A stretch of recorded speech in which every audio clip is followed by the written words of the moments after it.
Hello साथियों, नमस्कार। आज के इस वीडियो में हम बात करें इंडिया पोस्ट की वेबसाइट, यानी कि इंडिया पोस्ट के जितने भी कैंडिडेट्स ने फॉर्म भरा है वो अपने मेरिट लिस्ट के लिए बहुत ही परेशान है। उनकी मेरिट लिस्ट यानी फरवरी में ही जारी होने वाली थी, लेकिन नहीं जारी हुई है। तो अब आप जानेंगे कि कब तक मेरिट लिस्ट आ सकती है, एग्जैक्ट डेट क्या है और कब तक नहीं आ सकती, कब तक आपका सिलेक्शन हो सकता है। और मान लीजिए मेरिट लिस्ट आने के बाद क्या आपको कर लेना है। मेरिट लिस्ट आने से पहले सबसे पहले आपको क्या करके रख लेना है ताकि आपको कोई दिक्कत ना हो। तो मैं आपको बताने वाला हूँ कि कितनी आपकी डॉक्यूमेंट्स होनी, कौन कौन से डॉक्यूमेंट्स आपके कंप्लीट होनी चाहिए ताकि आपको आगे चल के दिक्कत ना हो। इस डॉक्यूमेंट को आपको अभी से ही तैयार कर लेना चाहिए। सबसे पहले आपको मैं बता देना चाहता हूँ कि मेरिट लिस्ट आने के बाद आपको 15 दिन का केवल टाइम मिलता है। 15 से 20 दिन के अंदर आपको अपने डॉक्यूमेंट्स को वेरीफाई कराना पड़ता है।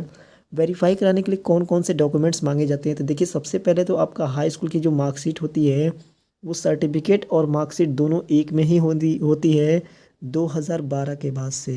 2012 के पहले जो भी मार्कशीट और सर्टिफिकेट आता था तो मार्कशीट अलग होता था और सर्टिफिकेट अलग होता था, लेकिन 2012 के बाद से मार्कशीट और सर्टिफिकेट दोनों एक में ही कन्वर्ट हो चुका है। तो आपको मार्कशीट और सर्टिफिकेट में दिक्कत नहीं होगी अब। उसके बाद से अब आपको क्या करना है कि उसके बाद से यदि बहुत सारे कैंडिडेट परेशान है कंप्यूटर के बारे में, तो कि कंप्यूटर का सर्टिफिकेट इसके अंदर मांगेगा कि नहीं मांगेगा। तो देखिए दोस्तों, ऑफिशियल नोटिस में कोई भी कंप्यूटर का सर्टिफिकेट जारी यानी कि का जिक्र नहीं किया गया है, तो यहाँ पे आपसे कंप्यूटर का सर्टिफिकेट नहीं मांगा जाएगा। यदि आप परेशान है कि कंप्यूटर का सर्टिफिकेट मांगा जाएगा तो इसमें कोई भी नोटिस में बातें नहीं बताई गई हैं, तो आपको इसके बारे में भी घबराने की बात नहीं है। अब आपको मैं बता देना चाहता हूँ कि जो हाई स्कूल की मार्कशीट के बाद से आपका जो 10th का यानी कि आधार कार्ड है, इसे आपको ओरिजिनल आधार कार्ड या ई आधार, ये जो आधार कार्ड होता है दोनों एक ही होता है, इसे आपको अपना पास तैयार रखना है। उसके बाद से यदि आप पैन कार्ड अगर आपके पास है तो ठीक, नहीं है तो कोई दिक्कत नहीं है, यहाँ पे पैन कार्ड की ज़रूरत नहीं है अभी।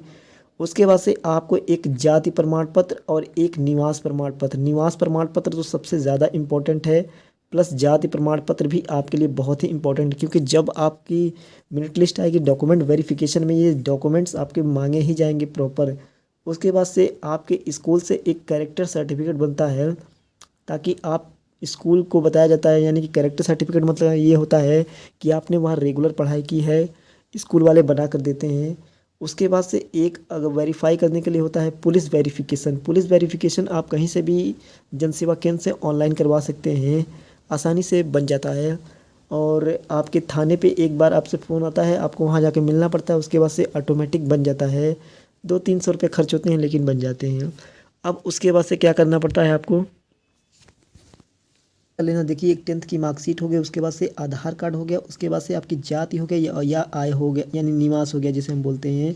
उसके बाद से एक पुलिस वेरिफिकेशन हो गया, एक कैरेक्टर सर्टिफिकेट हो गया, यानी इतने डॉक्यूमेंट्स आपको अभी तैयार करके रख लेने हैं। यदि आपका डॉक्यूमेंट नहीं बन जाता है तो आपको 15 से 20 दिन का टाइम भी मिलता है अपने डॉक्यूमेंट को वहाँ पे सत्यापित करने का टाइम दिया जाता है। अगर इसमें भी आप अपने डॉक्यूमेंट को बनवाने में असफल रहते हैं तो फिर आपका सिलेक्शन रुक जाएगा। और यहाँ पे सबसे ज़्यादा जो क्वेश्चन पूछे जाते हैं वो मेरिट लिस्ट, सर मेरे इतने परसेंट है, क्या मेरा नाम आएगा कि नहीं आएगा। तो देखिए दोस्तों, ये तो नहीं बताया जा सकता कि आपके 80% मार्क्स हैं तो आपका मन नाम आ सकता है कि नहीं आ सकता है। बहुत सारे कैंडिडेट हैं जिनका 90% पे भी नहीं आता है, और बहुत सारे कैंडिडेट हैं जो 70% पे भी पूछते हैं कि सर मेरा सिलेक्शन होगा कि नहीं होगा। तो दोस्तों, मैं आपको साफ साफ बताना चाहता हूँ कि जब तक आपकी फाइनल मेरिट लिस्ट नहीं आती है, एक फाइनल मेरिट लिस्ट आने के बाद आपको कंफर्म होता है कि हाँ 80 से 90 के बीच में है तो आपका सिलेक्शन होगा कि नहीं होगा, या फिर आप 70 से 90 के बीच में है तो आप सिलेक्शन होंगे कि नहीं होंगे। तो देखिए दोस्तों, इसमें अभी नहीं कहा जा सकता। अगर जो ये बातें बता रहा है कि आपका 60% है तब भी आपका सिलेक्शन हो जाएगा और 70% है फिर भी आपका सिलेक्शन हो सकता है। देखिए दोस्तों, पिछली बार की जो कट ऑफ गई थी 2022 में, जो कट ऑफ गई थी वो अगर आप यूपी से अप्लाई किए होंगे या बिहार से अप्लाई किए होंगे या फिर आप छत्तीसगढ़ से अप्लाई किए होंगे तब भी आपको देखने को मिला होगा। खैर छत्तीसगढ़ से तो आप अप्लाई नहीं कर सकते हैं क्योंकि यूपी बिहार वाले जो होते हैं वो हिंदी लैंग्वेज जानते हैं और छत्तीसगढ़ में ओडिसी का लैंग्वेज चलता है। तो आपके मार्कशीट में जो लैंग्वेज चलती है उसका ज्ञान होना चाहिए, उसी से रिलेटेड आपको उस जोन में आप अप्लाई कर सकते हैं। अगर आप बाद में अप्लाई कर देते हैं, यदि आपको लैंग्वेज नहीं आता या आपके मार्कशीट में अलग लैंग्वेज मेंशन है तो आपको वहाँ पे रिजेक्ट कर दिया जाएगा आपका डॉक्यूमेंट वेरिफिकेशन के ही समय। तो यहाँ पे मैं आपको बताना चाहता हूँ कि आप उसी स्थान से अप्लाई कीजिए जो आपके मार्कशीट में लैंग्वेज मेंशन है, उसके हिसाब से आप करेंगे तो आपको आगे चल के दिक्कत नहीं होगी, आसानी से आपको जॉब मिल सकती है। तो बात ये कहना चाहते हैं, जो 40,889 भर्ती आई है, इसमें ज़्यादा कट ऑफ तो जाएगी ही जाएगी, क्योंकि जो 22 में कैंडिडेट सेलेक्ट हुए हैं वो 2021-23 में पता नहीं फॉर्म भरे हैं कि नहीं भरे हैं, लेकिन जितने भी कैंडिडेट फॉर्म भरे हैं कम से कम अनुमानित मैं फॉर्म बता देता हूँ, जो कि 40 लाख से ऊपर फॉर्म गए हैं। 40 से 45 लाख, 50 के बीच में मान सकते हैं, क्योंकि ये एग्जैक्ट डाटा नहीं है। 40 से 45 लाख फॉर्म भरे गए हैं इस बार, और सीटें हैं 40,489 यानी 889, इतनी सीटें हैं। इतनी ही सीटों पे वैकेंसी होनी है।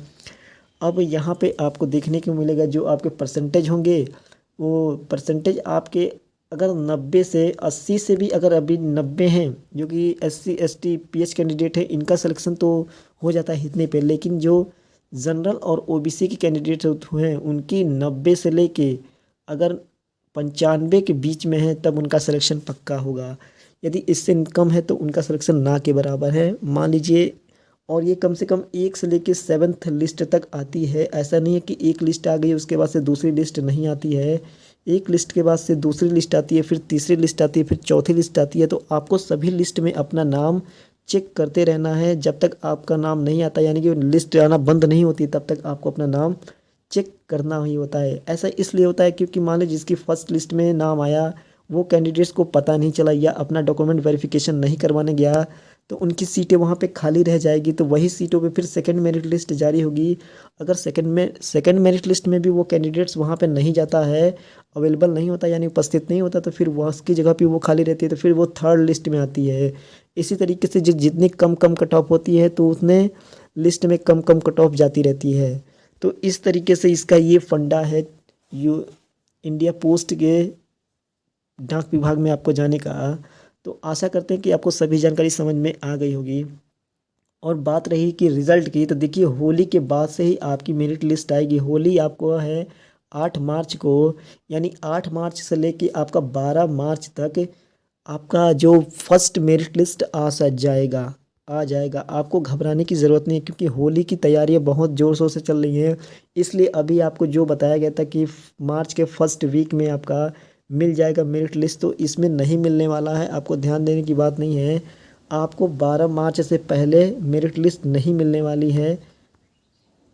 ठीक है दोस्तों, तो आपको ये ख्याल निकाल देना है। अगर आप अपना मेरिट लिस्ट चेक करने वाले हैं तो यहाँ पे देख सकते हैं, आप जिस भी राज्य से चेक करना चाहते हैं यानी चेक करेंगे, तो आपको यहाँ पे आपको मेरिट लिस्ट का वो मिल जाएगा, लिंक मिल जाएगा। अब जिस भी राज्य के रहने वाले हैं तो यहाँ पे अभी लिंक एक्टिव नहीं हुआ है। जैसे लिंक एक्टिव होगा तो यहाँ पे ये रेड कलर का लिंक एक्टिव हट जाएगा और डायरेक्ट आपका दिखाने लगेगा यू जस्ट नाउ, यानी ओपन नाउ। तो आपको क्लिक कर देना है, आप जिस राज्य के रहने वाले हैं, और यहाँ से ऑनलाइन आप चेक कर सकते हैं अब first merit list. I hope, आशा करते हैं कि ये सभी जानकारी आपको समझ में आई होगी।